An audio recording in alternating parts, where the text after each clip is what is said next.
Imagínate trabajar 14 horas al día, en una fábrica oscura, sin descansos y con las puertas cerradas con llave.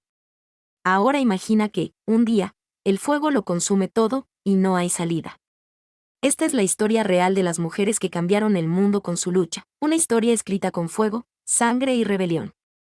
Y hoy, más de un siglo después, sigue más viva que nunca. Si uno pudiera retroceder en el tiempo, si pudiera adentrarse en las fábricas de mediados del siglo XIX y principios del XX, lo primero que notaría sería el olor. Una mezcla densa de sudor, polvo y metal caliente, el hedor de una esclavitud disfrazada de trabajo. Y si uno pudiera escuchar, entre el rugir de las máquinas, entre los golpes de martillos y el chillido de las poleas, distinguiría las voces de las mujeres.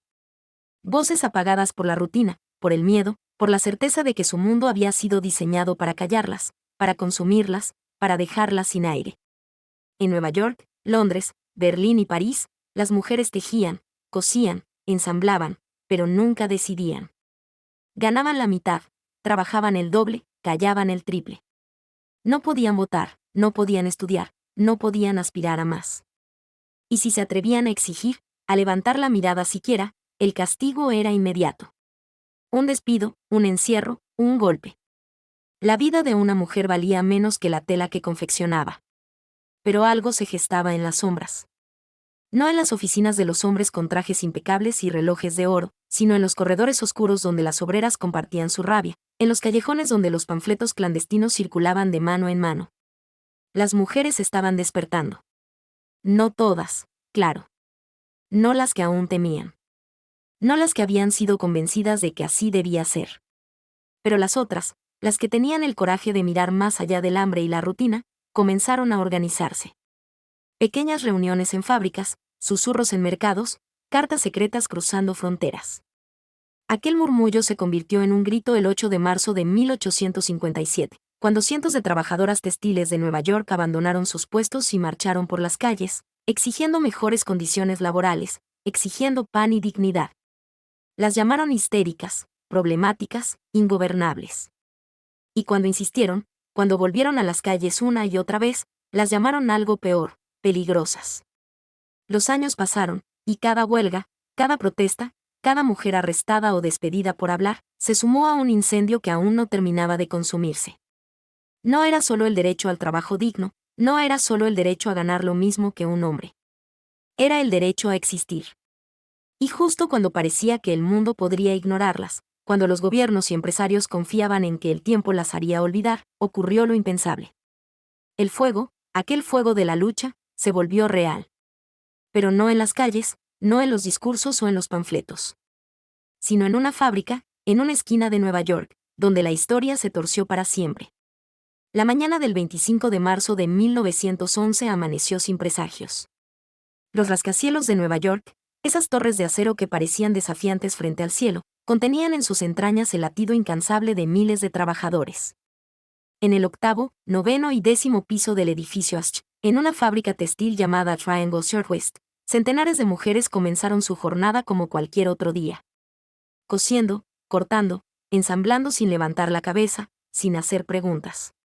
La fábrica no era distinta a las otras, larga, estrecha, con ventanas altas pero cerradas, con el aire cargado de hilos flotantes que se adherían a la piel y al cabello como telarañas invisibles. La jornada era de 14 horas. No se permitían descansos innecesarios. No se permitían quejas. No se permitía salir sin permiso. Nadie vio la chispa. Nadie supo exactamente qué la provocó. Un cigarro mal apagado, quizás. Un cortocircuito en los cables viejos, tal vez. Pero de pronto, el fuego brotó en un rincón del octavo piso, y en cuestión de segundos, se tragó las telas y los papeles apilados como si esperara ese momento desde siempre. Las llamas subieron como un animal hambriento, devorando el aire, buscando carne, buscando huesos. Los hombres de la fábrica lograron escapar. Las puertas para ellos siempre estuvieron abiertas. Pero las mujeres, las jóvenes inmigrantes italianas y judías que cosían las blusas de la alta sociedad, descubrieron con horror que las puertas estaban cerradas con llave. La excusa de los patrones siempre había sido la misma: evitar robos, impedir que salieran sin autorización. Pero en ese momento, las puertas no solo eran una norma, eran una sentencia de muerte. El humo se espesó. Algunas buscaron agua, otras gritaron, otras corrieron sin dirección hasta que el fuego les alcanzó. Algunas intentaron abrir las ventanas, pero las rejas se los impidieron. Y entonces, cuando la desesperación fue más grande que el miedo, empezaron a saltar. Desde la calle, la gente miraba horrorizada. Cuerpos cayendo desde el 9º y 10º piso, vestidos prendidos en llamas, gritos que se apagaban en el aire antes de tocar el suelo. Los bomberos llegaron tarde. Las escaleras no alcanzaban. Las redes de seguridad no resistieron el impacto. 146 personas murieron. 123 eran mujeres. El incendio de la fábrica Triangle Shirtwaist no fue solo una tragedia. Fue una revelación, un crimen expuesto a la luz del día. La prensa publicó cada detalle. El país entero vio lo que significaba ser mujer y trabajadora en aquel mundo. La indignación se convirtió en protesta. Miles salieron a las calles. Exigieron justicia. Exigieron cambios. Y entonces, el murmullo de la lucha que había comenzado décadas antes se convirtió en un rugido que ya nadie pudo callar. Desde las cenizas de Triangle Shirtwaist, desde los cuerpos calcinados de aquellas mujeres, la lucha por la dignidad tomó un nuevo rumbo. No era solo una cuestión laboral, no era solo una demanda de mejores salarios o seguridad en el trabajo. Era una cuestión de vida o muerte. Y entonces, en un salón de Europa, una mujer de ideas firmes y mirada implacable tomó la palabra. Su nombre era Clarice Atkin, y su propuesta cambiaría la historia. Si el incendio de la Triangle Shirtwaist había sido la chispa que avivó la furia de miles de mujeres, lo que vino después fue la organización de la lucha, la transformación de la rabia en acción.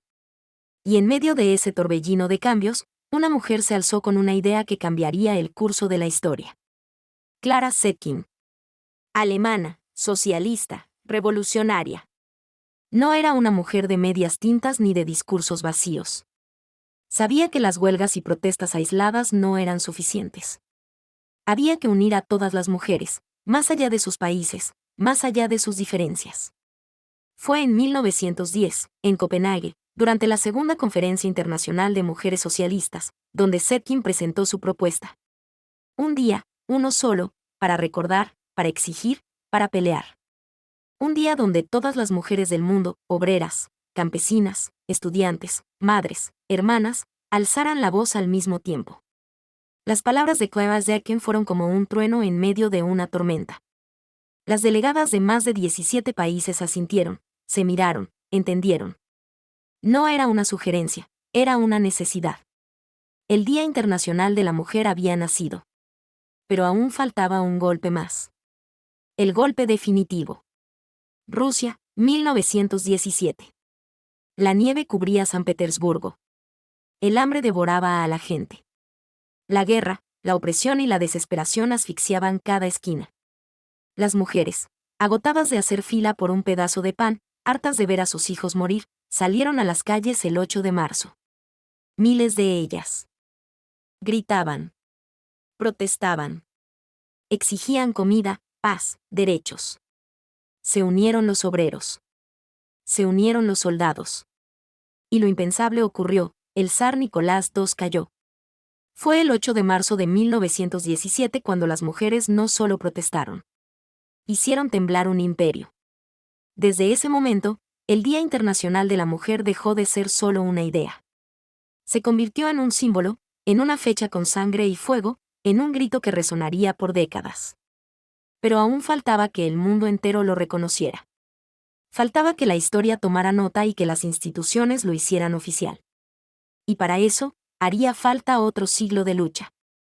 Las llamas de la Triangle Shirtwaist, el grito de las mujeres rusas en 1917, las huelgas y protestas que sacudieron fábricas y plazas, todo aquello había dejado una huella imborrable. Las mujeres ya no eran una sombra en la historia. Ahora exigían su lugar. Pero el camino no fue fácil. A pesar de la revolución en Rusia, a pesar de la creciente participación de las mujeres en movimientos obreros y políticos, el mundo seguía resistiéndose a aceptar la igualdad. En muchos países, las mujeres aún no podían votar. En otros, seguían siendo propiedad de sus maridos. Y en demasiados rincones del planeta, su voz todavía era silenciada. Mientras los años avanzaban, la lucha continuó. Sufragistas encarceladas, huelgas reprimidas, discursos censurados. Pero cada revuelta, cada mujer que se atrevió a desafiar el orden impuesto, fue dejando grietas en un sistema que parecía inquebrantable. Y entonces llegó 1975. La Organización de las Naciones Unidas, ONU, después de décadas de ignorar la batalla feminista, por fin reconoció oficialmente el 8 de marzo como el Día Internacional de la Mujer. Declararon que era un día para recordar la lucha de las mujeres por sus derechos. Un día de reflexión, de memoria, de acción. Pero no nos engañemos. El reconocimiento oficial no significó la victoria. No significó que el mundo cambiara de un día para otro. Las leyes pueden escribirse en papel, pero la igualdad se construye en la realidad. Las décadas siguientes fueron testigos de cambios profundos.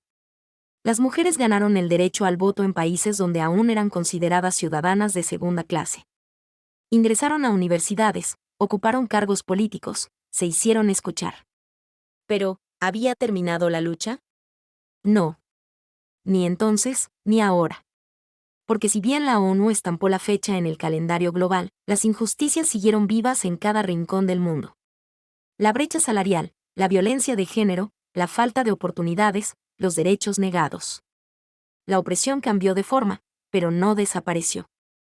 Así que, con cada 8 de marzo que llegaba, las mujeres entendieron que no era un día de celebración. Era un día de batalla. Y esa batalla, la que comenzó con las primeras huelgas obreras y que se convirtió en revolución, aún no había terminado. Porque el 8 de marzo no es solo historia. Es presente. El 8 de marzo ha cruzado generaciones, fronteras, ideologías. Nació en fábricas, ardió en incendios, estremeció imperios y cambió leyes. Y sin embargo, cada año, cuando la fecha regresa, una pregunta resuena en millones de voces. ¿Hemos llegado al final de la lucha? Miremos a nuestro alrededor. Las mujeres votan, estudian, trabajan, ocupan espacios que antes les fueron negados. En muchos países, tienen derechos que hace un siglo parecían impensables. Ministras, presidentas, científicas, escritoras, activistas. Mujeres que han desafiado lo establecido y han demostrado que la historia también les pertenece. Pero la realidad golpea con dureza. La violencia de género sigue arrancando vidas todos los días. Las niñas siguen siendo obligadas a casarse, a callar, a obedecer. El acoso, la desigualdad salarial, la explotación laboral aún son heridas abiertas en demasiados lugares del mundo. Cada 8 de marzo, miles de mujeres marchan.